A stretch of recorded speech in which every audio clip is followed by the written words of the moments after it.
2 years ago, I was honored to tell Jon Ponder's story of transformation in the Rose Garden on the National Day of Prayer. Today, I'm thrilled to welcome him back to the White House. Jon's life is a beautiful testament to the power of redemption. Jon grew up without his father. As he tells it, "My mother was strong, but she wasn't able to keep us out of the gangs and off of the streets," and they were violent streets. At the age of 38, he was arrested for bank robbery. While Jon was in prison, he began reading the Bible and listening to Christian radio. One day he heard Reverend Billy Graham on the radio proclaim, "Jesus wants to be Lord of your life." On that day, Jon dedicated his life to Christ. He spent the rest of his time in prison studying the Bible. When he was released, he heard a knock at his door.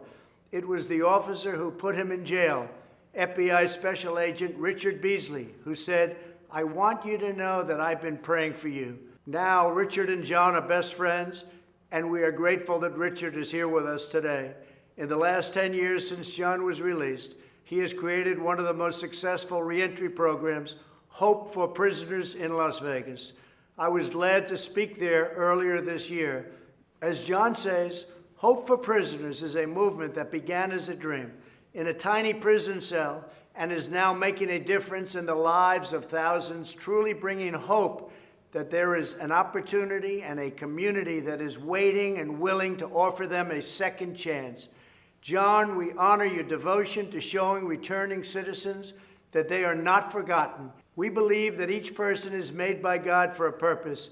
I will continue to give all Americans, including former inmates, the best chance to build a new life and achieve their own American dream, and a great American dream it is. Now I'd like to ask Jon and Richard to say a few words. I can't tell you how grateful I am to have the opportunity to speak here today. Not so long ago, my life was running from the police, fearing the police, and avoiding the police. Not because of anything that the police had done to me personally, but due to the animosity I had allowed to grow inside of me, making me believe that they were my enemy. But today, praise God, I am filled with hope, a proud American citizen who has been given a second chance. My transformation began in a prison cell where I found myself a 3-time convicted felon facing yet another sentence. I gave my life to Jesus and made him a promise that I would spend the rest of my days helping others like me.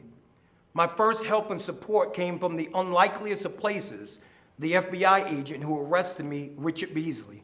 He is now a dear friend and has been a source of encouragement to me throughout my entire journey. I am grateful for the men and women of the Las Vegas Metropolitan Police Department who volunteer their time to people who are returning to our local community after incarceration.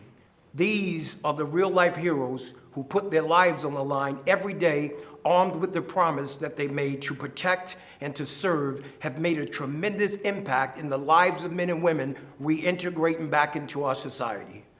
My hope for America is that formerly incarcerated people will be afforded the opportunity to take advantage of the fact that we live in a nation of second chances.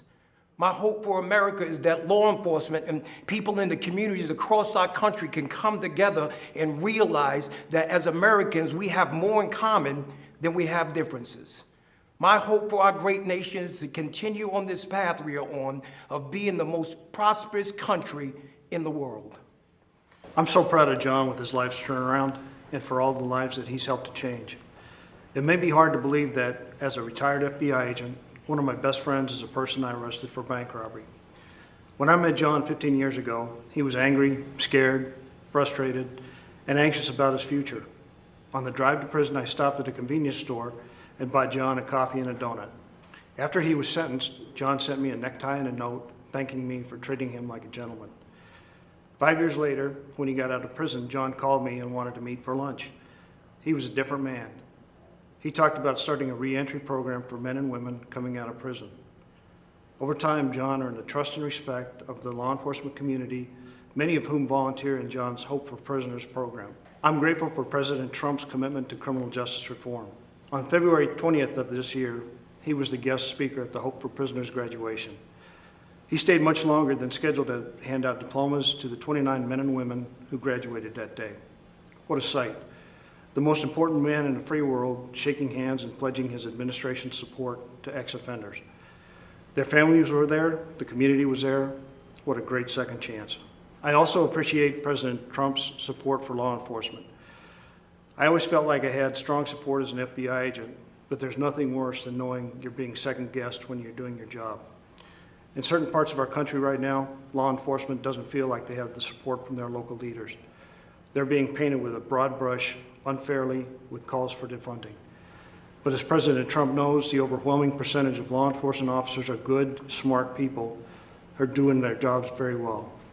And they can change the world working with people like Jon. Thank you.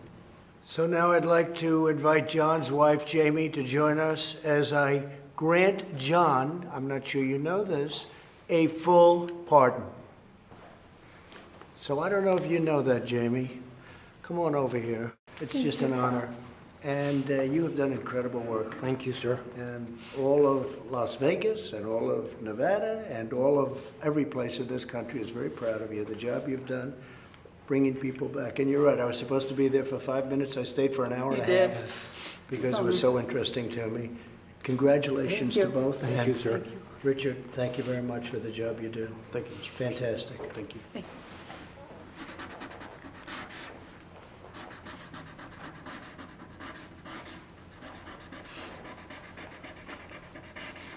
Okay. I think I'll give it to Jamie. What do you think?